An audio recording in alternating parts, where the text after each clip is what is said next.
Siempre odié la casa, donde pasamos las vacaciones de pequeños. Discúlpenme si inicio esta historia de esta manera tan egoísta, pues no encuentro de qué otra forma expresar el odio que adquirí al lugar donde mi padre pensó que sería una buena idea estar durante las vacaciones de verano. Por ello quisiera relatarles lo que pasamos nosotros en una casa. Y sobre todo las experiencias que tuvo mi hermana menor. Sin más, he aquí mi historia. La familia se estableció una temporada de verano en una casa ubicada en una colina. Se encontraba en plena soledad, sin vecinos a nuestro alrededor o algún indicio cercano de civilización. Acumulaba oscuridad en su interior. Según mi padre, esta casa tenía así más de 50 años cuando nosotros nos mudamos allí. Y estoy seguro de que podría durar otros 100 años más como está, pues nadie se atrevía a adentrarse a ella. En cuanto uno ingresaba a la casa, se encontraba ante un monstruoso edificio, en el que las paredes estaban construidas con gruesos ladrillos. Pareciera que fue construida en otro siglo, pues la arquitectura le daba la apariencia de ser muy antigua. Durante muchos años, esta casa estuvo oprimida por un intenso silencio, por lo que una palabra de nosotros podría hacer crujir la madera de los muebles. Uno podía percibir un extraño aroma en el aire que se respiraba. Pero lo que fuera que estuviera viviendo ahí adentro antes de que nosotros llegáramos, lo hacía en absoluto silencio y soledad. La idea de mudarse a un lugar más tranquilo durante las vacaciones de verano fue de mi padre. Nosotros queríamos ir a la playa, pero por su trabajo era necesario que ya terminara el proyecto que tenía encima. Él era arquitecto y no le iba nada mal, ya tenía una serie de artículos publicados en varias gacetas y periódicos. Además, la venta de sus proyectos nos ayudaba a mantener a toda la familia. Somos 5 en total: mi hermano mayor de nombre Bernardo, mis padres, y luego nosotros 2, mi hermana llamada Lucía y yo. Nacimos el mismo día. Toda la familia nos identifican como los cuates. No nos parecemos mucho entre los dos, cada uno tiene su propio carácter, y físicamente somos diferentes, pero en particular es con Lucía, quien tiene un don especial, el cual es ver espíritus o fantasmas. En mi caso dicen que también tengo un don, pero es diferente al de ella. Yo suelo percibirlos o escucharlos más, no verlos. En cierto modo eso me tranquiliza, pero como comparto habitación con mi hermana, por las noches sus gritos y llantos son un verdadero terror. Una noche mientras todos dormían, la lluvia había llegado sin previo aviso. Teníamos tan solo un par de días viviendo en esa casa, por lo que solo era cuestión de acostumbrarse a ruidos y sombras.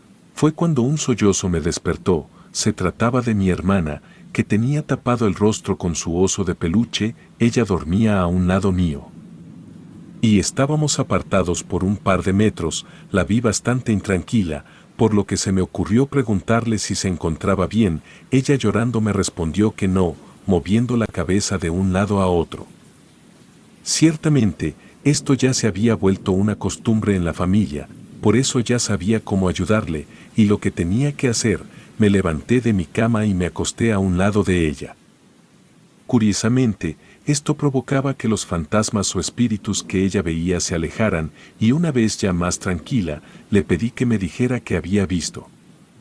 Me contó que pudo ver cómo alguien se sentaba al borde de su cama y comenzaba a tararear una canción. Supo que se trataba de una mujer, por el sonido que emitía su voz.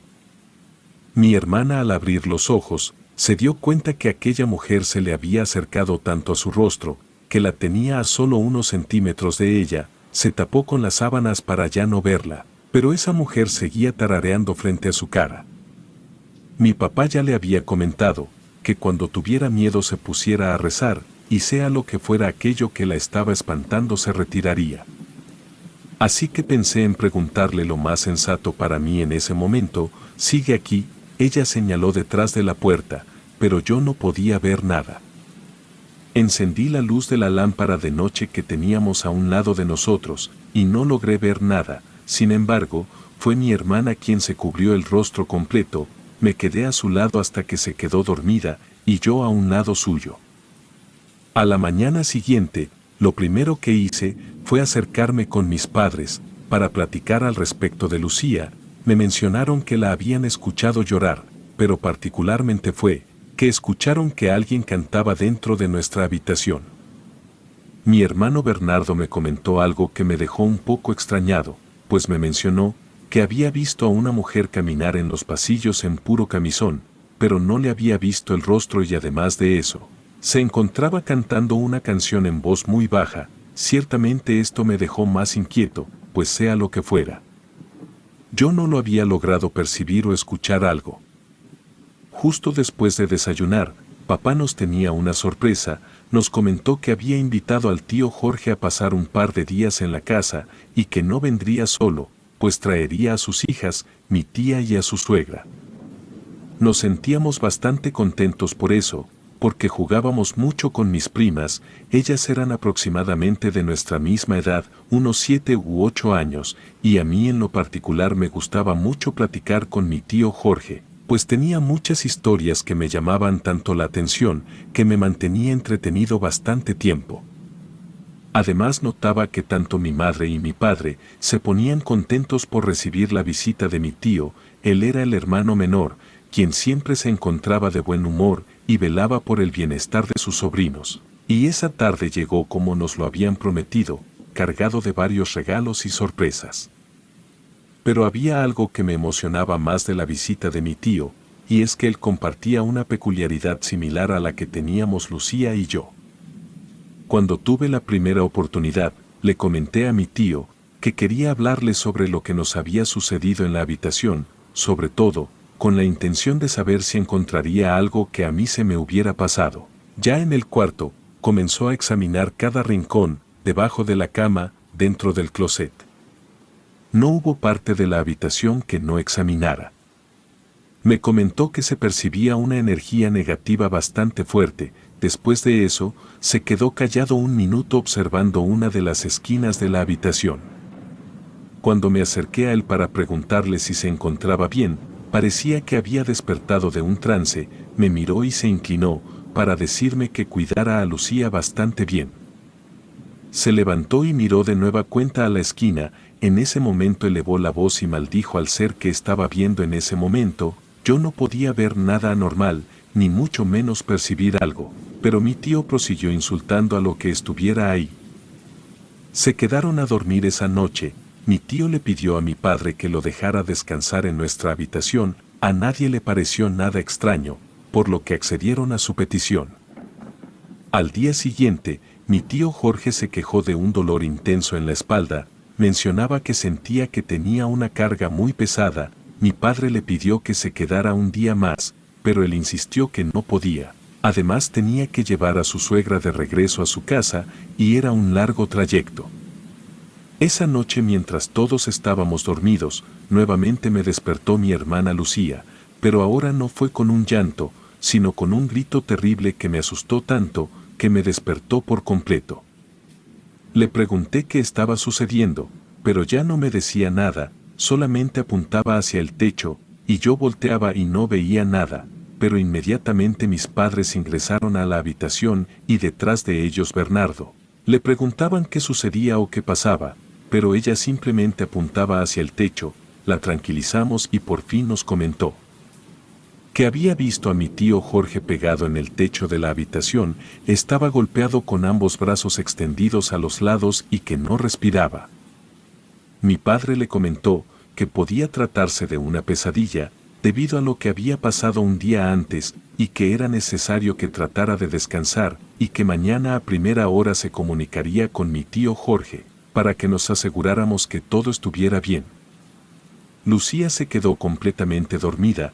Yo por mi parte no pude conciliar el sueño, pues me quedé mirando hacia el techo bastante tiempo, no sabía qué quería ver o qué era lo que podía ver, pero algo llegué a percibir que no me dejó nada tranquilo.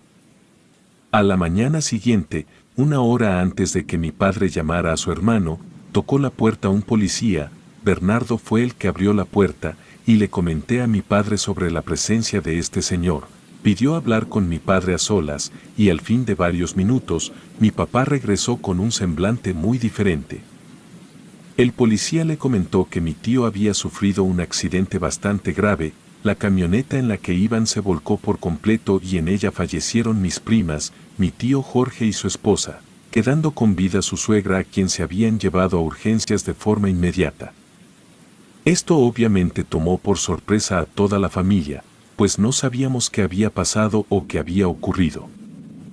Ciertamente mi hermana Lucía había visto esa noche a mi tío Jorge lastimado, es difícil reconocerlo, pero los días pasan lentamente, cuando un familiar muere, sentimos que no saldremos de esa prueba, pero solo es cuestión de tiempo. Los servicios funerarios se llevaron a cabo en la casa donde estábamos. Papá había perdido el interés de seguir con el proyecto, pero aún tenía que trabajar en esa casa, por lo que no quería alejarse demasiado. Asistieron familia y amigos de la infancia de mis tíos, mientras tanto Lucía y yo permanecimos dentro de la casa. Ambos no teníamos ganas de estar en un funeral. Yo me encontraba recorriendo los pasillos de la casa por mi cuenta, pensando en todo lo que había vivido con mi tío, pero a su vez recordando lo pequeñas que fueron mis primas y que fallecieron a tan poca edad.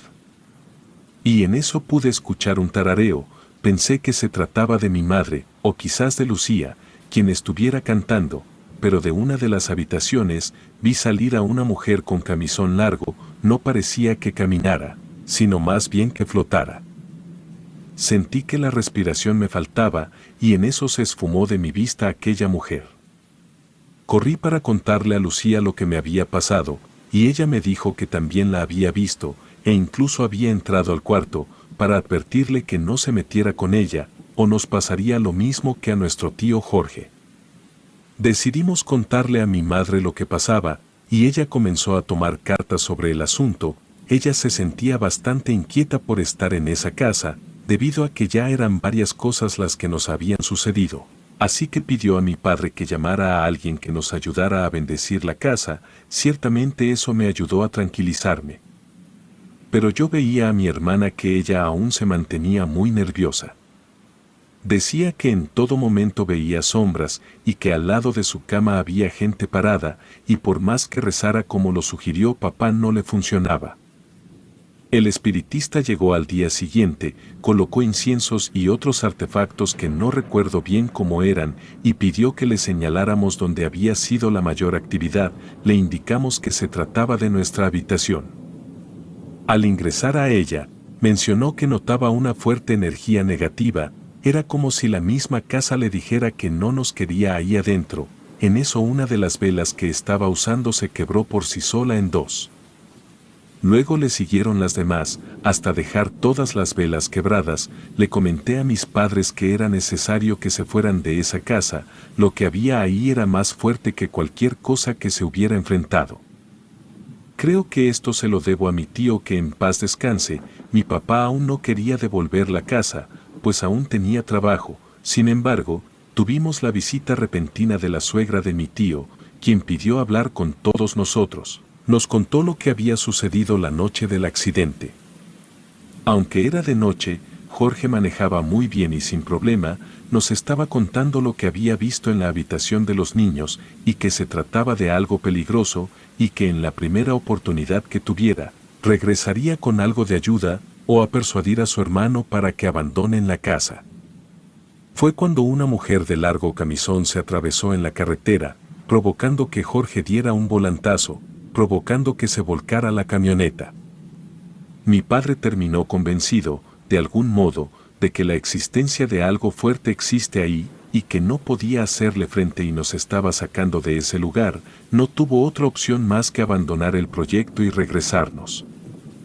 Lo dije desde un principio, odié esa casa en la que vivimos en esos días, a tal grado que tuvimos que perder familia para darnos cuenta de eso.